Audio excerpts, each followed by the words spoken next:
Hi, I'm Alicia. And I'm Robin, and you're listening to Bowel Moments, the podcast sharing real talk about the realities of IBD. Served on the rocks.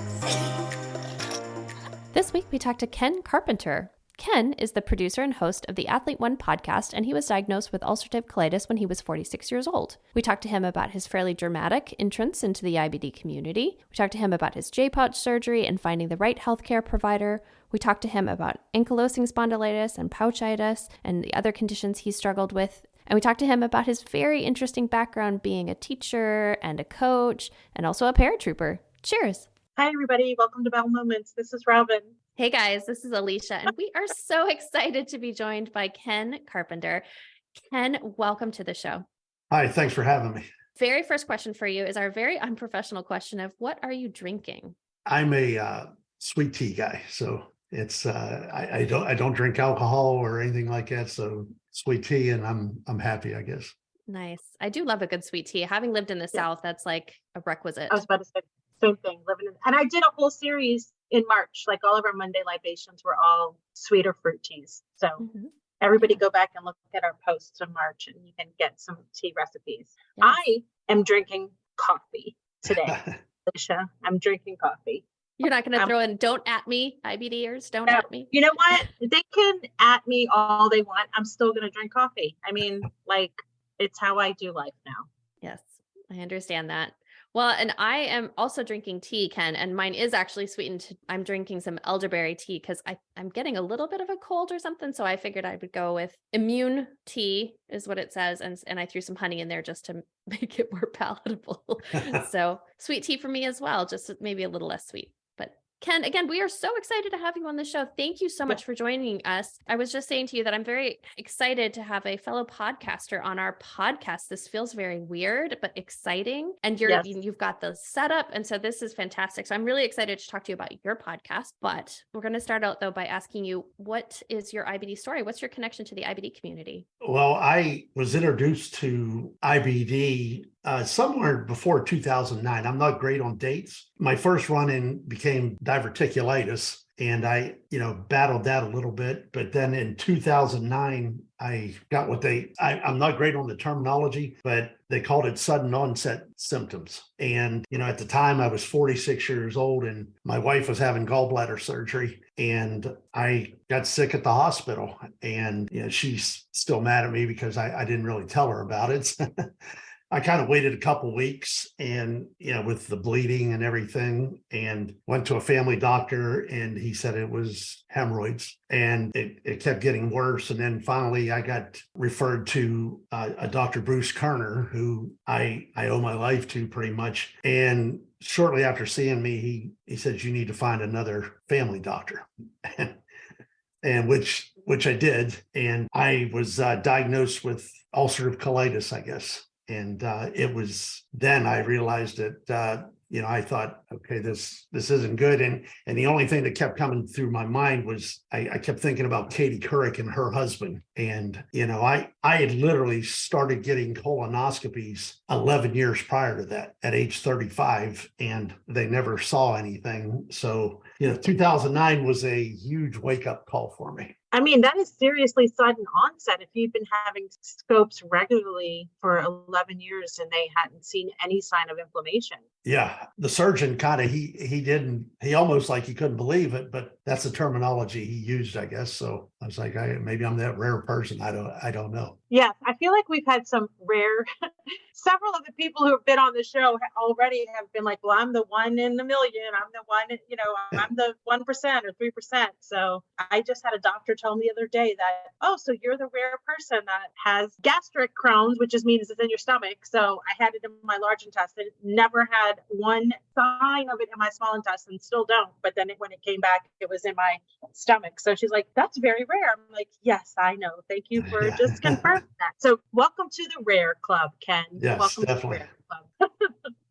And why did you start getting scopes so early? I mean, 35 is very young to start getting scopes. I saw the Katie Couric and her husband story, and my dad ended up getting colon cancer. My mom died on my wedding day, but her cancer was more of a lung cancer thing. So I don't know. I think probably when we had our son, I completely turned into, I got to make sure everything's working. And I was just started doing it. And I was like, I'll pay whatever I need to pay. I just want to make sure I'm okay. And, 11 years later, I found out it really wasn't working out too good. So I guess the alternative is that it was working out until it wasn't. So maybe Yes. that's the glass half full for you, is that you were being very proactive and it just didn't catch you until later.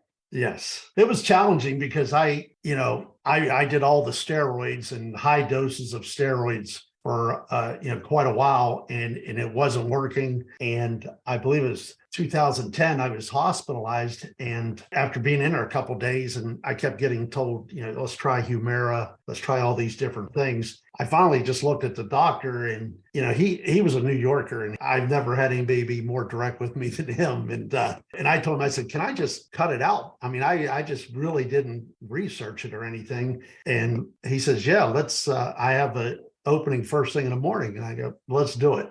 And I was just so sick of being on steroids. And that's when it became very interesting, because that night my bowel perforated. So when they opened me up, they found that it was a lot worse than what it was. So I kind of got very, very lucky, because, the surgery, however long it took quite a bit longer, because I was, they were trying to clean everything up and just pumping me full of fluids. And I think I spent 7, 8, 9 days in ICU, and finally got released to go home. And I wasn't home very long, and I severely dehydrated again and had to be rushed back to the hospital. And ambulance rides in the movies and on TV looks kind of neat. It's literally like riding in the back of a pickup truck, and and so I did that, and the pain was just off the charts. I couldn't believe how much pain I was in, and that was probably at the point where I've had throughout my life broken bones and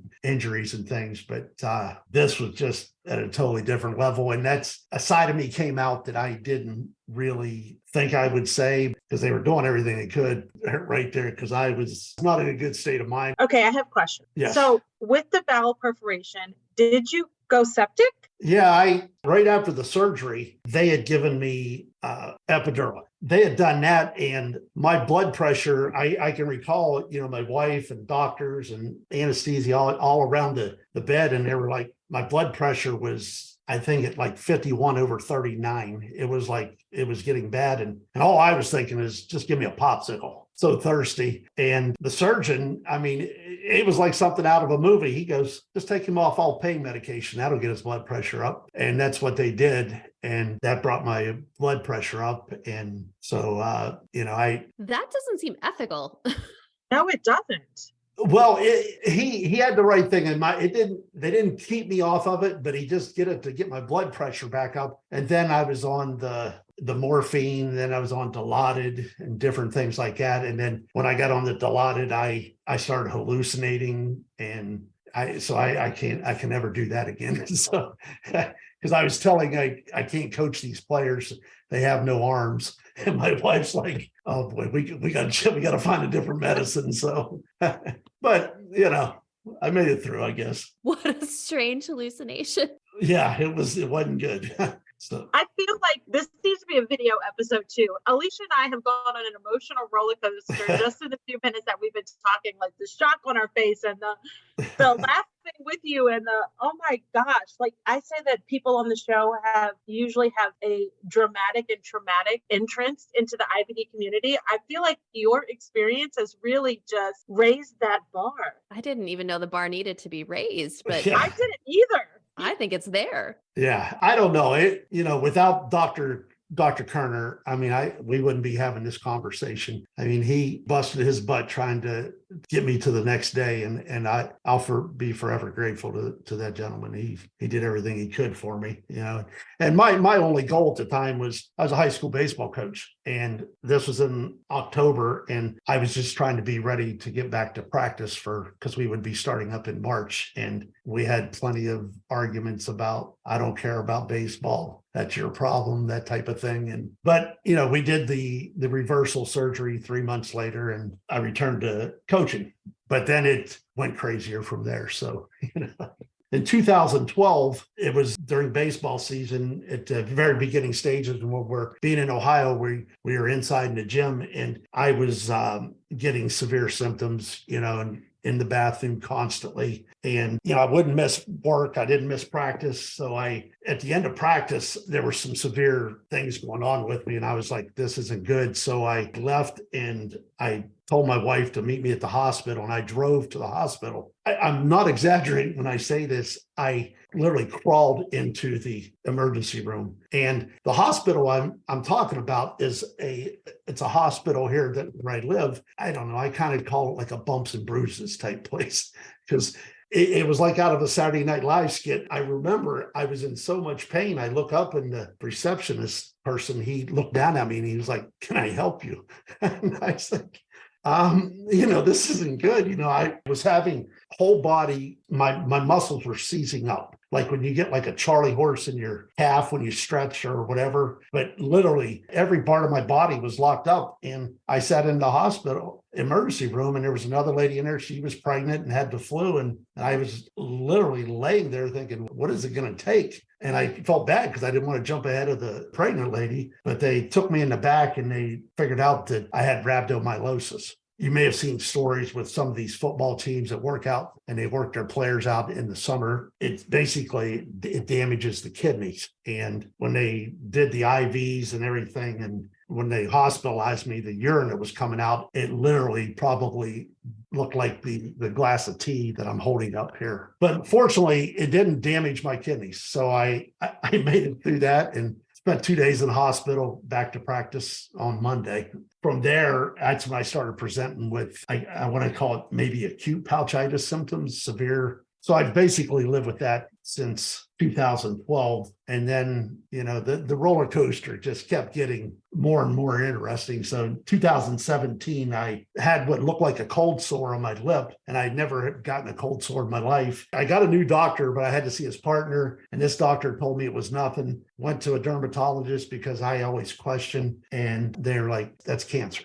So I had to have a Mohs surgery, and they reconstructed my lip and everything. And then it turned into like an oral cancer. So then I had to go to Ohio State University to have lymph nodes removed. Then I was like, okay, you sit there and you say, all right, what else? But they removed the lymph nodes, and you think about everything that goes on in your life, but you get a reality check when you come to practice and you see your name on the back of the team shirts and it says strong at the end, and that there, it really just hit home. But fortunately for me, nothing else has come from it up to this point, but I did have something removed today off of my back of basal cell cancer. So, it's just one of those things, it's like, if you want to make God laugh, you tell him what your plans are, So, I just keep moving along. That's all you can really do. It's good that you're being so vigilant about your health and that you're listening to when your body is telling you that something's wrong, because it certainly sounds like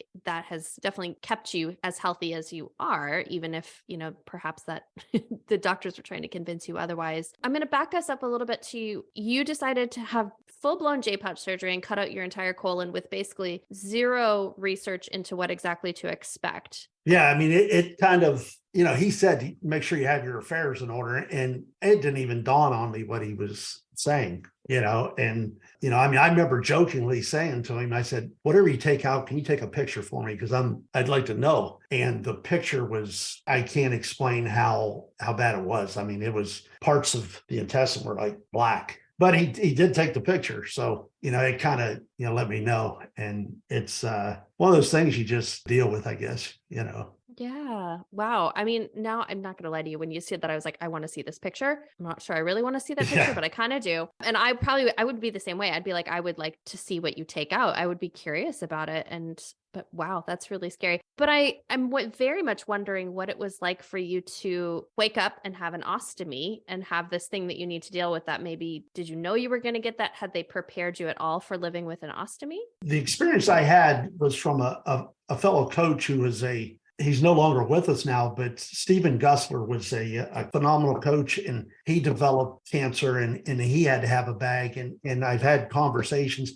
And when I was at the very beginning stages of really not feeling well, he talked to me a lot about it. His approach to it was amazing. So I really feel like I owe a lot to him because he kind of helped me with it. But when they put the bag on, I could not believe how it affected me. I mean, I grew up in Eastern Ohio. I hunted, things don't bother me. And the bag just, being able to see when the bag's off and everything. And I was dead set on saying, I will not live with a bag. I don't want that. So I pushed to try to get the bag off as quick as possible. But of course, Dr. Kerner made me wait the full amount of time. And that's kind of led to where, I'm kind of in that situation now where with all the symptoms and everything, in 2020 during COVID, I developed a leak in the J pouch, and I ended up at Cleveland Clinic. And, that's one of the top places around. And I had severe ankylosing spondylitis. And, I kept getting pushed for the ostomy bag full time. And it forced me into having to take disability retirement from teaching and coaching. In 2022, I had 3 procedures to repair things with lots of bleeding. It's a battle every single day. And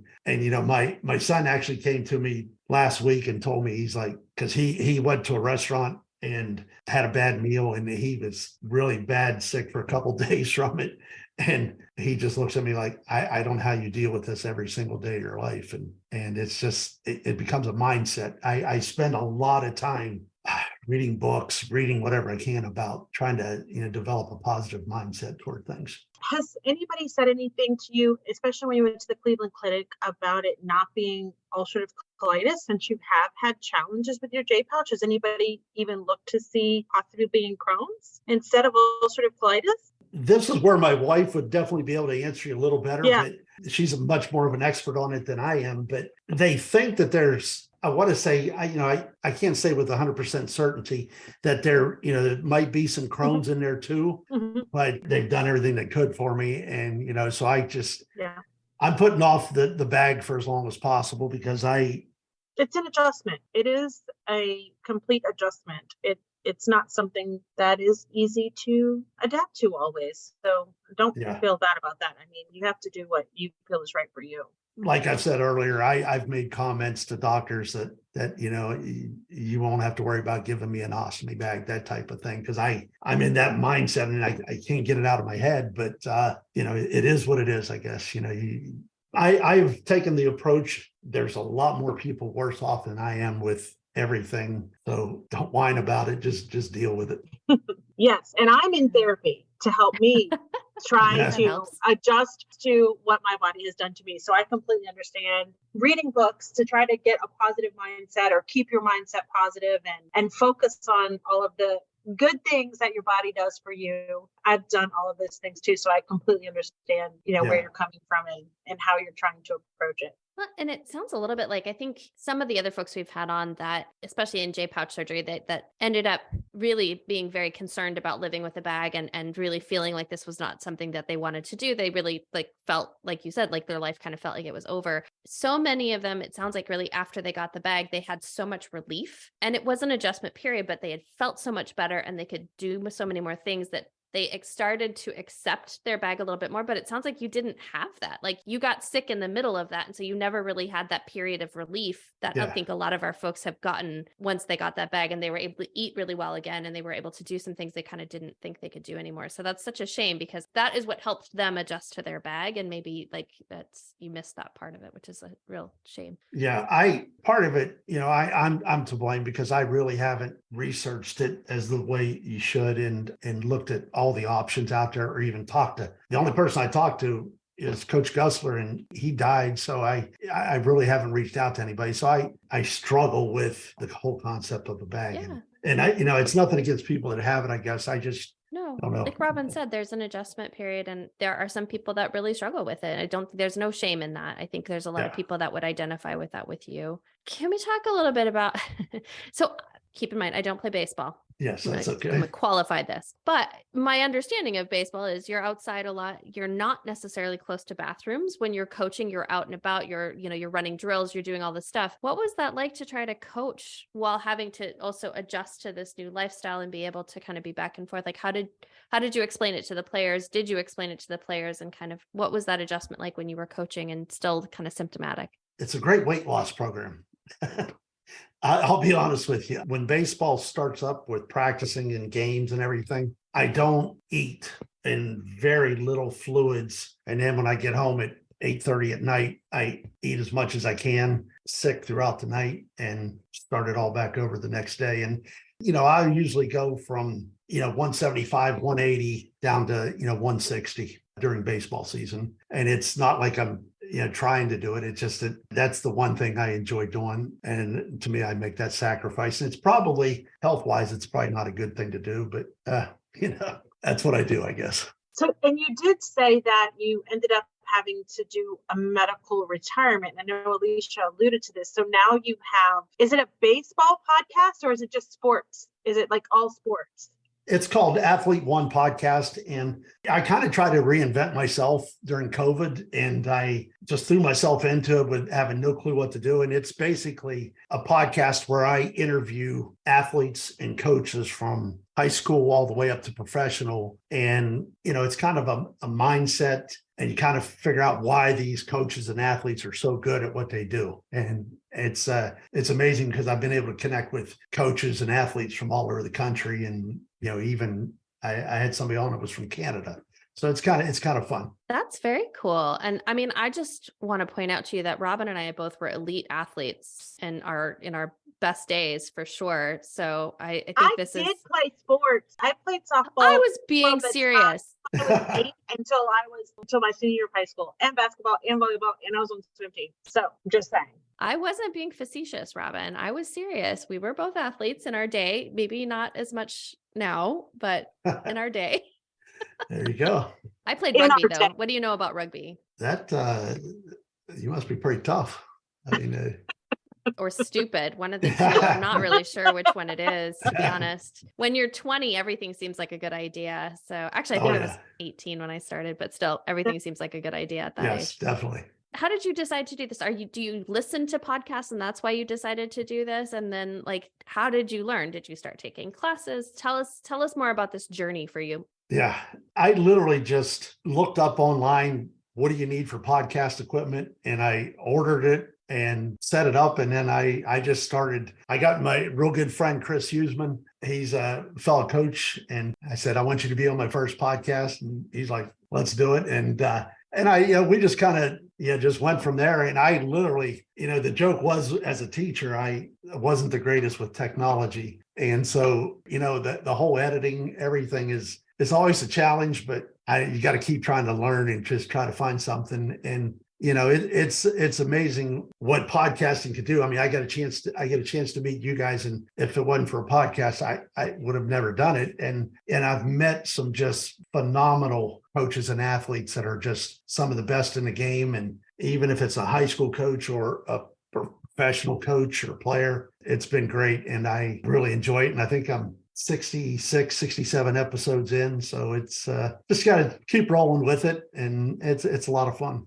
That's so cool. I love that. I mean, it's kind of like what we're trying to do with this one, just not talking to athletes. It's instead talking about people living with IBD or working with folks with IBD. So that's so fun. I love that. When we decided to start this, I went and talked to a professor at the University of Houston that was doing a podcasting class and was like, can I audit your class? And he's like, no.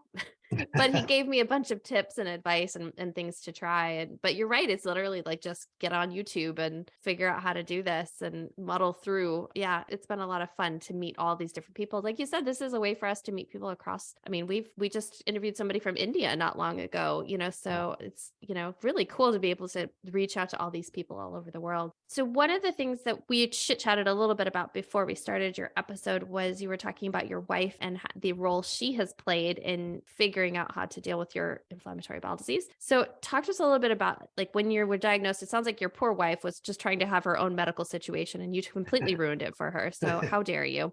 But how did she get involved in that? What role does she take with it? And talk a little bit about her. She's the reason I'm alive, without a doubt. And she is the type of person, I mean, she's just such a good person that as soon as I had my procedure, she was mad that I didn't tell her because I was trying to help her with recovering with her gallbladder surgery. But she just went all in, and she researched every aspect of it. And, she really was the whole time I was in the intensive care unit. She stayed in the room. She convinced the doctor she was there 24 hours a day. And, it's amazing that she does everything she does for me. And, without her, without my son and my dog, I don't have much of a life outside of that in baseball. So without her telling me everything that was going on, because I'd be like, what is happening? And I mean, she would just spit it out like a doctor would. And I would be like, holy cow, she's everything. And I can't put it any other way.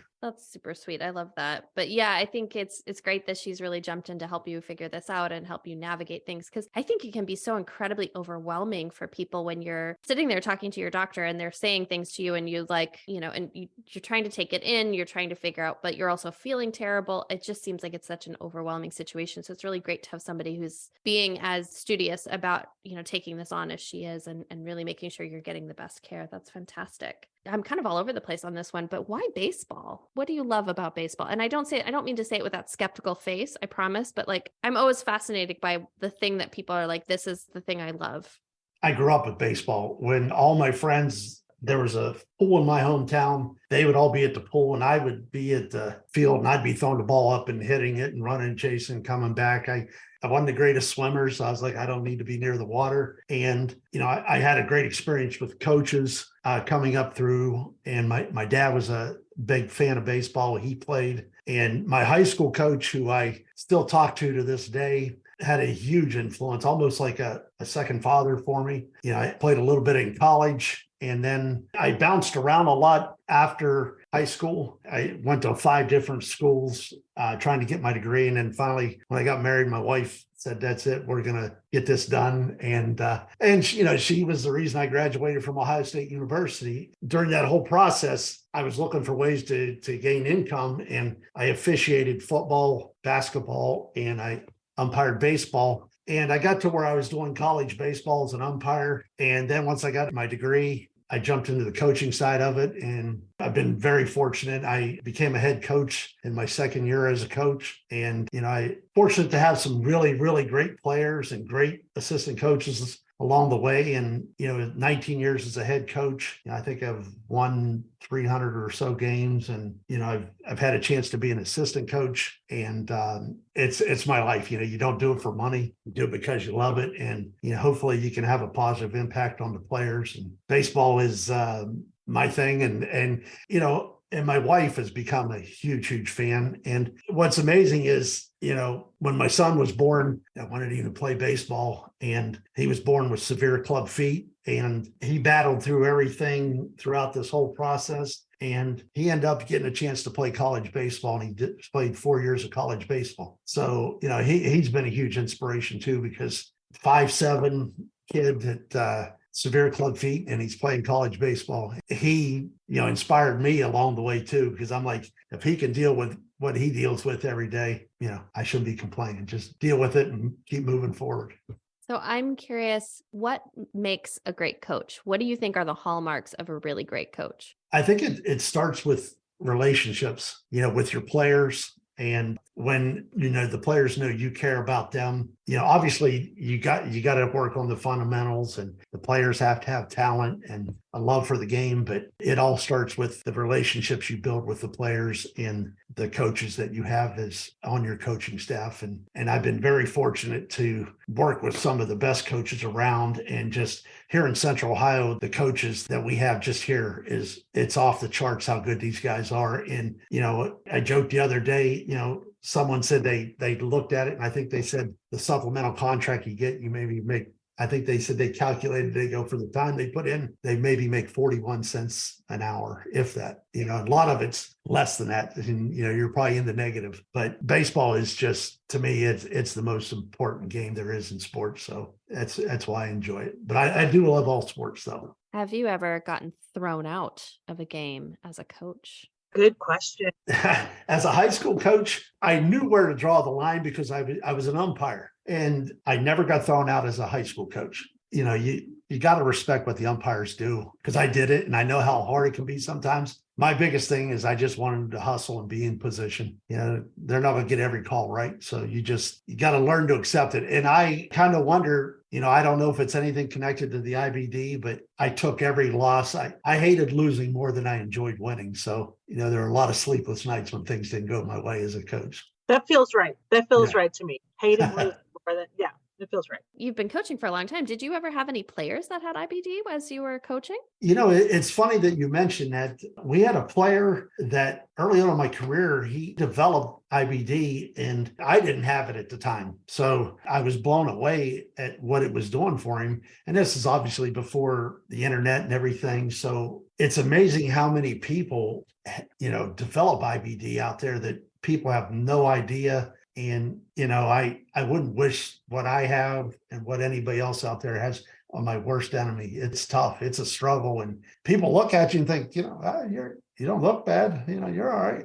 But they have no idea what you're going through when you walk away and you close the door to go home, or when you're out and your eyes are just shooting around looking, all right, there's got to be a restroom. There's where the restroom is, or whatever it may be. It's challenging, that's for sure. One of the things you said to us before we hit record is that you're surprised you're willing to talk to us a little bit because you're not very open with your story. So I'm curious what prompted you to agree to talk to us. I don't know if I know, I don't like talking about everything about it, but I'm hoping if there's somebody out there that's maybe listens to this and they say, well, maybe I can relate to that person, maybe this can help them. I don't know if I can give back in that way.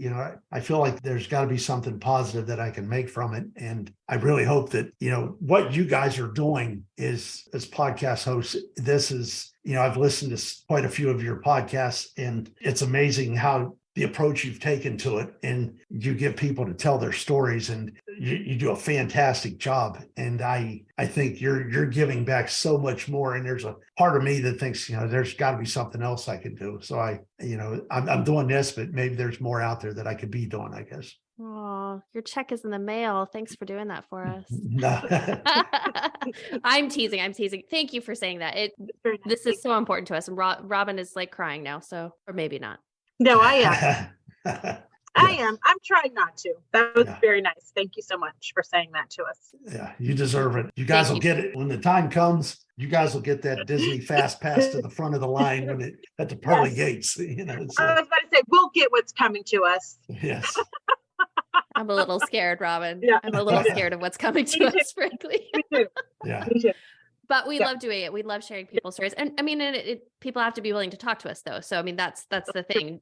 People would get very tired of a podcast of just me and Robin laughing at each other, which, was, I think, our initial idea. And then we very quickly changed because nobody wants to hear us all day long. So, we're only as good as the people willing to share their stories with us. So we appreciate you coming on, because I agree with you. I think somebody's going to hear your story and go, I relate to Ken. Ken is like me. And that's why it's important for people to talk. And I know that's difficult though, because it is hard. And this is uncomfortable for a lot of people to share their stories, and uncomfortable to share their symptoms when, it's something like this. And so we really appreciate that. We do. I'm going to take you on a different path now, just because now we got all deep and sad. So we're going to move away. Okay. I really want to know, you have such a fascinating life as you're talking about all of these 5 different schools you went to and all these different kind of things you tried. Where did U.S. Army paratrooper fit into this? It's interesting because after my freshman year of college, I was in Alabama, and I grew up in Ohio, and I was playing baseball, college baseball. Came home that summer. My sister totaled my car, nearly died in a car accident. So my dad was a steel worker, so a lot of layoffs. We didn't have a lot of money, so he's like, school's not gonna happen. So I said, well, I got to get a job. So I went to McDonald's, and in Eastern Ohio, it's a lot more rural than you would think as far as at the time. And I remember the manager sitting me down and said I didn't have enough experience. And I was like, where do you start, Burger King? Or, I wasn't sure. So I left there and I applied at a gas station in town where you pump the gas and all you did was clean the windshield. And I lost out on that job. And the guy that got it, I was like, wow, I'm going nowhere fast. So I went over to the Army recruiting station and signed up. And they told me, that we'll give you, I think it was $600 a month. And I asked, how can I make more money? And they said, hazard duty pay. And I said, what's that involve? They go, we'll give you $85 more a month to jump out of airplanes. And I said, okay, let's do that. So, and I was just afraid of heights. So it was interesting. So every jump was. You volunteered to jump out of planes and you're afraid of heights. Yeah. Well, let's just say every jump was a night jump because my eyes were closed every time I jumped out of the plane. So. Oh my goodness. First of all, thank you for your service, but also jumping out of planes when you're scared of heights. How did you do that? They say you're jumping out of airplanes, but it was more like a push. I don't know. It's just one of those things. It's like, all right, you got to do it. So, there was only one way to get out of that plane, and they you don't made sure. have to do it. That's the thing. I did it. Once you land on the ground, it's a lot easier. It was something, I did it for the money, and that was, the only reason, I guess. And, it was fun. Something I can say I did. It's the bucket list check off. So I completed that. Oh my God. I'm crying laughing about this. I mean, listen, we all choose things in different ways, and money is a big motivating factor. Oh yeah, it was at the time for me, and it wasn't a whole lot of money, that's for sure. A little over $2 a day to do that. So well, when your alternative is getting turned away at McDonald's for not having enough experience, I think you chose in a good way in a lot of that. And then I'm assuming that sort of contributed to you being able to go to college as well then later because of the GI Bill. Yeah, I did that, and I bounced around to several different schools and worked for Marriott hotels and got a chance to, meet a lot of different celebrity type people and all that. And it was a great life. But when I met my wife, I was like, I got to get a college degree and do what I really want to do. So, she was the driving force there. Your wife seems like a very remarkable woman, number one. Number two, you also seem like somebody who'd be very unimpressed with famous people, fancy people. You strike me as somebody who's just like,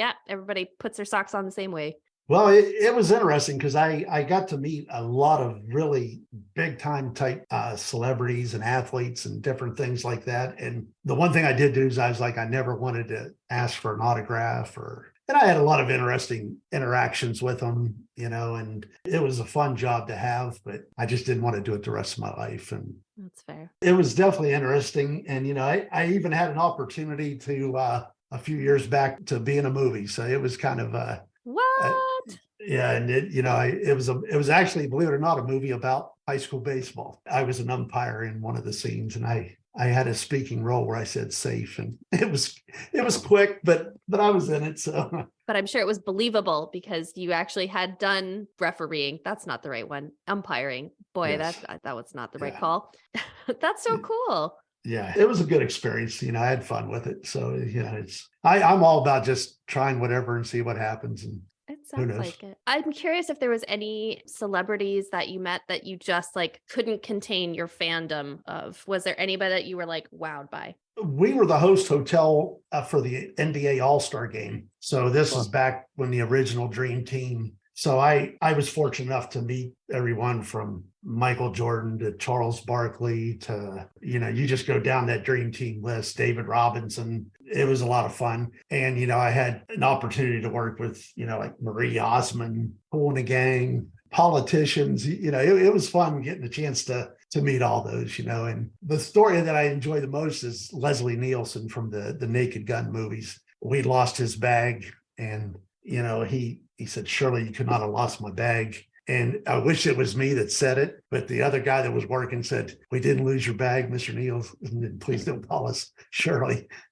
Stole his line, and he actually laughed. So it was I was like, oh boy, we're fired on this one. So, but it was a lot of fun getting a chance to meet these people. And some of these celebrities are just down to earth, really good people. And of course, the others, might not be the so way much. you would think. Yeah. The others, not so much. Is it a thing about working in hotels? Because I did that too. When I worked in hotel in Detroit, we had a lot of celebs stay there too. So I got to meet them. My dad's restaurant was in the hotel. And so I had similar experiences, which is wild to me that we have that in common, Ken. I was in Orlando, Florida at the time at a big resort there, the Marriott there. And then I also worked in Charlotte where we had the NBA All-Star game was hosted there. And it was just something, they're like, just like you and I are, they go on vacations, they're there for business meetings or whatever it may be. Ken, thank you so much for sharing so openly with us. But we have been on for a while now, and it's time for me to ask you the last question. So if you had one piece of advice for the IBD community, what would it be? I would say, don't be afraid to question and try to find the best person you can. And, the three doctors that I've dealt with, Dr. Kerner, he saved my life. I had Dr. Amy Leitner at Cleveland Clinic, and now I'm working with Dr. Ariel Cantors. I always make a point. If I go to get a haircut at a new place, and if it's a doctor, I ask them straight up, are you good at what you do? And if they hesitate, and I'm moving on, I go to the next person. Don't be afraid to ask questions and seek out the best possible people you can. And, probably the other thing I would add to that is, I've relied heavily on my wife, and without her, I don't think, I would be sitting here talking with you right now. So, really lean heavily on your family and friends and let them help you. Such great advice. Yeah. Really good. I think that's really important because I do think a lot of people sometimes feel like they have to go at it alone, or that their friends and family won't understand, or just tired of explaining it to people. But people want to help you. They do. They want to help you. And I think sometimes also getting involved in that way, like your wife is, helps them feel like they are controlling the situation a little bit too, which is really important. You got to feel like you're doing something to help. And that's her way of helping. So I think that's really lovely. And I'm glad that she has you and you have her, because it sounds like you guys make a really great team. So maybe you're the coach and she's the assistant, or vice versa. Well, if I could coach the way she does her job and the way she does things, I'd be managing in the major league somewhere. She's that good. Love it. I love it. Ken, thank you so much. It was just such a pleasure to talk to you and to get to know you. Yes. And we really appreciate you coming on and sharing your story with us and being so open with your thoughts and feelings. I know that's, again, not very easy sometimes. So thank you so much for joining us. Thank you everyone else for joining us for Bowel Moments, and cheers. Cheers. Hi, everyone. This is Ken. And if you've enjoyed this episode, please rate, review, subscribe, and share it with your friends.